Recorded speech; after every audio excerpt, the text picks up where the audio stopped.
Hello everyone, के छ सबैजना? निकै छौ? म पनि निकै छु हैन। आज चाहिँ हामी फाइनान्सको पढ्नेवाला छौँ। फाइनान्सको च्याप्टर वर्किङ क्यापिटल म्यानेजमेन्टवाला यो वाला पढ्नेवाला छौँ। 5 नम्बरको आउँछ हैन, क्वेसन नम्बर 17 मा। फिक्स हो कि 5 नम्बर, इजी इजी, धेरै इजी। 5 नम्बर यहाँबाट आउँछ, फिक्स हो। फिक्स क्वेसन 5 नम्बरको क्वेसन नम्बर 17 मा आउँछ working capital management.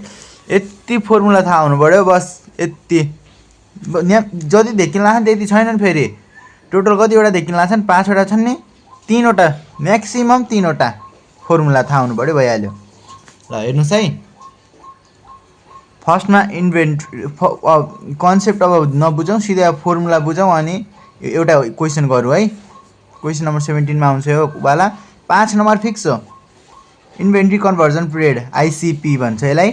आइसिपी equal to inventory open COGS into 360, अथवा ICP equal to days in a year open inventory turnover ratio. भयो नि दुईवटा फर्मुला। आरसिपी को account receivable open credit sales into 360, same छ नि। 360 यहाँ अब रिसिभेबल इन्भेन्ट्री सेम हो, तर यहाँ कस्ट अफ गुड्स सोल्ड, यहाँ क्रेडिट सेल्स छ नि रिसिभेबलको आमा। अनि आरसिपी को सेम भइहाल्यो, सेम आइसिपी को र यो इन्भेन्ट्रीवाला छ त same inventory turnover ratio, receivable turnover ratio. अब पेएबल डिफरेन्ट पिरियड को PDB, account payable open cost of goods sold COGS ICP मा थियो into 360। Payable different period, payable छ भने चाहिँ payable open cost of goods sold into 360। अनि यता रिसिभेबलमा चाहिँ credit sales open credit sales हानिदिनै सक्यो। यसको इन्भेन्ट्री टर्नओभर रेसियोवाला छैन यसको पिडिपीको। अनि अपरेटिङ साइकल निकाल्नलाई ICP plus RCP, inventory conversion period plus receivable conversion period. अनि अब क्यास कन्भर्जन साइकल निकाल्नको लागि आइसिपी प्लस आरसिपी माइनस पिडिपी और ओसी माइनस पिडिपी। त्यसैले फर्मुला हेरिहाल्नुहोस्, बुझ्नुभयो कि नै? अझ बुझाउन छु म, एकचोटि ध्यान दिएर सुन्नुहोस् फेरि। आइसिपी कमन के छ? इन्भेन्ट्री छ, इन्भेन्ट्रीको सट्टा यहाँ रिसिभेबलको सट्टा यहाँ रिसिभेबल छ, यहाँ पेएबल छ। तर रिसिभेबलको यहाँनिर त ओपन क्रेडिट सेल्स र अरू दुईटाको यहाँ cost of goods sold into 360 same हो। बुझ्नुभयो होला। अब 2082 मा आयावाला यो क्वेसन नम्बर 17 वाला यो वाला गरौँ। A company has annual sales of Rs 8 lakh with an inventory turnover ratio of 8 times. It has receivable collection period 24 days and a payable deferral period of 18 days. Assume 340 working days in a year भनेको छ हैन। अब हामी यो question सुरु गरौँ। Formula थाहा छ नि, एकदम इजी के। ए को र आरसिपी को सेम हो, बस यहाँनिर रिसिभेबल, आरसिपी भएपछि रिसिभेबल, आइसिपी भएपछि इन्भेन्ट्री, सेम तलमाथि। अब यसको चाहिँ ने क्रेडिट सेल्स, अरू दुईटाको कस्ट अफ गुड्स सोल्ड। ल है सुरु गरौँ। 5 नम्बर आउँछ यहाँबाट हैन। च्यानलमा नयाँ हुनुहुन्छ भने च्यानललाई अलि यस्तो सब्स्क्राइब बटन दाबिदिनुहोस् होला, अनि भिडियोलाई लाइक गरिदिनु होला। सेयर नगरे पनि केही छैन, कमेन्ट गरिदिनु होला भिडियो कस्तो लाग्यो भन्नु होला नि। ल है, यो वाला क्वेसन नम्बर 17 को क्वेसन नम्बर 17 सिधै सोलुसन गरौँ है।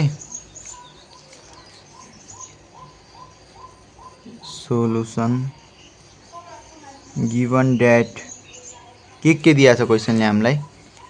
एनुअल सेल्स दिएको छ,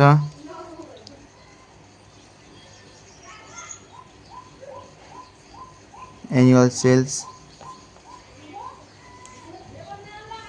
8 लाख, अनि इन्भेन्ट्री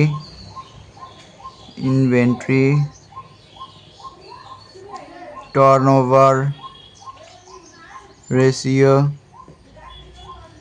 ITR सर्टकट यसको 8 टाइम्स अनि receivable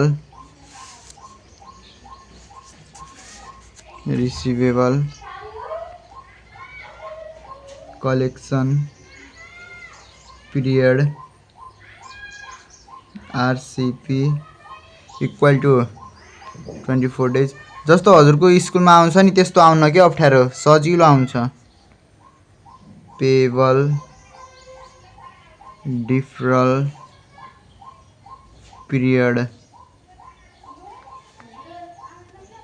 PDP 18 days in a years कति छ भनेपछि 340 डेज छ। क्वेसन सब लेखिसक्यो हैन। अब के निकाल्यो भनेको छ, रिक्वेडमा दिया छ इन्भेन्ट्री इन्भेन्ट्री कन्भर्जन पिरियड र क्याश कन्भर्जन साइकल ICP र CC निकाल्यो भनेको छ हैन। अब मैले अघि पनि भनेको थिएँ ल, इन्भेन्ट्री कन्भर्जन पिरियड ICP निकाल्नु पर्यो। अब हामीले यसको फर्मुला के हो, के थियो फर्मुला ICP निकाल्नलाई? इन्भेन्ट्री थियो, इन्भेन्ट्री दिया छैन, कस्ट अफ गुड्स सोल्ड छैन। अब त्यसैले अर्को वाला फर्मुला युज गर्ने, days in a year open inventory turnover ratio.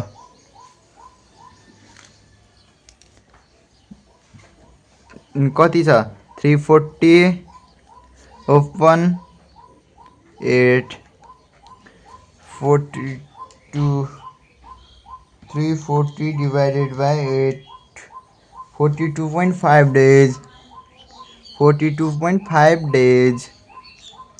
अब अरु के निकाल्नु भनेको थियो, क्याश कन्भर्जन। हजुर पनि हिसाब गर्नु त खै, cycle CCC ICP plus RCP minus PDP। ICP कति छ 42.5 डेज 42.5 प्लस RCP 24 माइनस 18 6 घटाउने यहाँ 6 बच्यो, 6 बाट 48.5 डेज। ICP 42.5 अनि CC चाहिँ 48.5।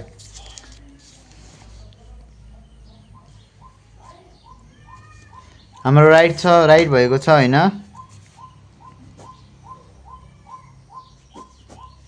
राइट भएको छ हाम्रो। त्यसैले अब यो पाली पनि यस्तै आउँछ कि क्वेसन सेम, तर यहाँनिर अब RCP निकाल्नु भन्दै होला, यहाँनिर इन्भेन्ट्री दिएर यही अलग फर्मुला युज गर्नु पर्ला, नत्र ICP दिया छ सब दिया छ भनेपछि इन्भेन्ट्री टर्नओभर रेसियो निकाल भन्ला, कसरी निकाल्ने?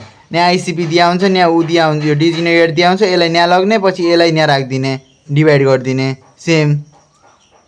त्यसैले बुझ्नुभयो कि नै हैन?